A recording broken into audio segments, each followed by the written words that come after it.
Peterkins Thanksgiving. The Peterkins Thanksgiving, adapted by Elizabeth Spurr from the original story by Lucretia P. Hale, illustrated by Wendy Anderson Halprin. Dear Lady from Philadelphia, we are sorry you had to return home so suddenly. The family had looked forward to sharing Thanksgiving dinner with you, but as things turned out, perhaps it was just as well. The air was crisp, the leaves had turned, the harvest had been gathered. Now the Peterkins busied themselves preparing a grand dinner to celebrate a day of thanks as their Pilgrim ancestors had done more than 2 centuries before. Mrs. Peterkin had laid the dining room table with her best linen cloth and silver candlesticks. Elizabeth Eliza fashioned a Horn of Plenty centerpiece from gourds and dried corn. The little boys gathered autumn leaves to surround the centerpiece, and Agamemnon spent the afternoon reading a book in order to provide some intelligent dinner conversation. Dressed in their Sunday clothes, the 8 Peterkins circled their dining table as savory aromas of the feast wafted from the kitchen below. After the blessing, the family sat. Mrs. Peterkin tinkled her small china bell, used only for special occasions, signaling Amanda, the cook, to send the feast upstairs. Nothing happened, for the meal was substantially delayed due to an odd circumstance.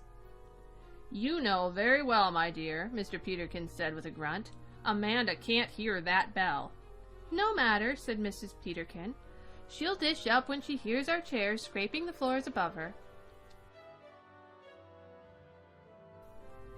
"Then where is the dinner?" Mr. Peterkin rose and clanged on an old ship's watch bell which hung near the fireplace. Mrs. Peterkin had thought the bell quite useless, since their home was a great distance from the sea. A moment later Amanda scurried into the room. "The dinner, sir. It's stuck." "In the oven?" said Mrs. Peterkin.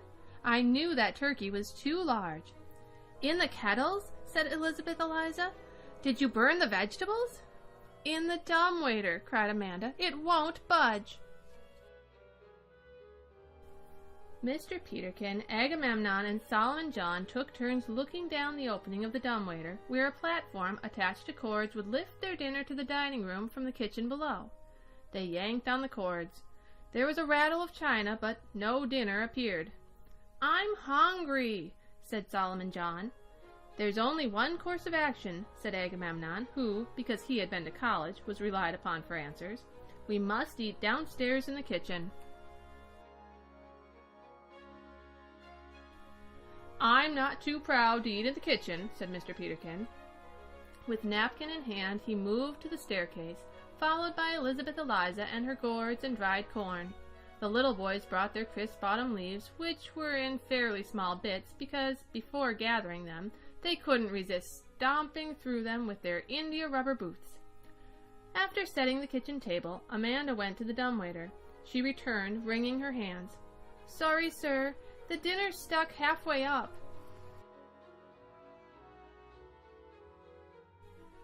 What to do? Our meal was stuck between floors.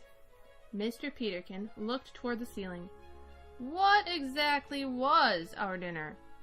"With the turkey there was oyster dressing," said Mrs. Peterkin. "Squash and tomatoes," said Amanda.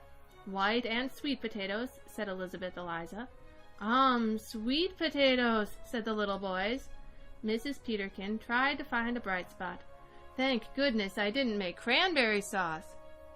"I don't like oyster dressing anyway," said Solomon John, anxious to help. Elizabeth Eliza added, "And I don't much fancy squash." "If that's the way you feel," Mrs. Peterkin said, sighing, "perhaps we better leave the dinner where it is." "After a few days," said Agamemnon, "I'm afraid the odor would grow unpleasant." "Besides, I'm hungry," said Solomon John. "Why don't we eat the pumpkin pies?" said the little boys. They pointed to the pastries, still cooling on the counter. "You know the rule," said Mr. Peterkin firmly. "No dessert until you've eaten all your victuals." "If only you had been here to advise us, things might have gone better." "I have an idea," said Agamemnon, who had just peered up through the dumbwaiter opening. "The dinner seems to be just below the kitchen ceiling. If I had a ladder and an axe, I could cut through the wall and reach it." "Wouldn't it be better to call the carpenter?" asked Elizabeth Eliza. "Perhaps it would," said Mrs. Peterkin, "especially since we have no ladder and no axe." So Mr. Peterkin, Solomon John, and the little boys went to find the carpenter, the same reliable man who had rebuilt the parlor ceiling when the Christmas tree was too tall. Meanwhile, Agamemnon went, as usual, to find the solution in a book. "This affair of the turkey," he said, "reminds me of those buried cities that have been dug out. Herculaneum, for example. They uncovered many kitchen pots, even some preserved pies and ham. I think they did that with a pickaxe." Obtaining help was not a simple matter. Mr. Peterkin hitched the horse to the carryall. Solomon John hopped in, followed by the little boys. They took the reins, and the horse started off merrily, but then suddenly stopped and would go no farther. Solomon John took the reins and pulled them and clucked to the horse. Mr. Peterkin shouted, and the little boys whistled and whinnied, but the horse would not go. "We will have to whip him," said Mr. Peterkin. "I do not like to whip animals," said Solomon John. "Perhaps we could give him a tug." So he and the little boys jumped from the rig and tugged with all their might. They tugged so hard they pulled the ring from the hitching post, for Mr. Peterkin had forgotten to untie the horse. Off went the cart, with Solomon John and the little boys panting to catch up. "Sorry," said Mr. Peterkin, when all his passengers finally overtook him. "I was afraid to stop lest the horse not start again." For the carpenter was out of town. At the carpenter's house, Mr. Peterkin was told that the man was dining out of town with relatives. "But he will return tonight," said his housekeeper, "in time to ring the 9 o'clock bell at the church." "I guess our dinner will have to wait," said Mr. Peterkin, putting on a cheerful face. At home, the family passed the time listening to Agamemnon read about Herculaneum, until, irritable with hunger, they begged Mrs. Peterkin to put on tea. "How can we have tea, my dears," she said, "when we have not yet had dinner?" "That would hardly be proper," said Elizabeth Eliza. "We're hungry," said Solomon John and the little boys. "What would you, dear lady, have done?" Mrs. Peterkin wondered. What would the wise lady from Philadelphia advise in a case like this? Mr. Peterkin patted his belly. "I think she would say, 'Let them who want tea have it. The rest can go without.'" So the whole family sat down to tea, but little was eaten because all agreed, upon consideration, that they should not spoil their appetites. When the 9 o'clock bell was heard, Agamemnon, Solomon John, and the little boys rushed to the church and found the carpenter. "Bring your ladder and axe," they called to him. "And a pickaxe," Agamemnon shouted. The carpenter, thinking the house must be on fire, brought his water buckets too. When he arrived at the Peterkins, the family, all talking at once, tried to explain the problem. The carpenter went into the dining room, untwisted a cord, arranged the weight, and pulled up the dinner.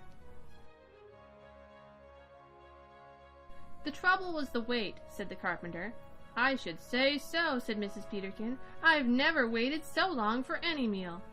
"Patient waiters are no losers," Agamemnon said. At long last, dinner was served, and we all acknowledged it was well worth the wait. Amanda warmed up the vegetables, pulled the cords, and sent the covered dishes steaming to the table. Elizabeth Eliza raced downstairs to retrieve her gourds and dried corn, but the little boys, in their haste to claim the turkey drumsticks, forgot their autumn leaves. "Dumb waiter," one said, giggling between bites. "No," said the other, dumb waiter." "That only goes to prove," said Agamemnon, "the value of an education." We hope you had a pleasant holiday. Please do try to join us for a Christmas meal. Sincerely yours, Elizabeth Eliza Peterkin. The End.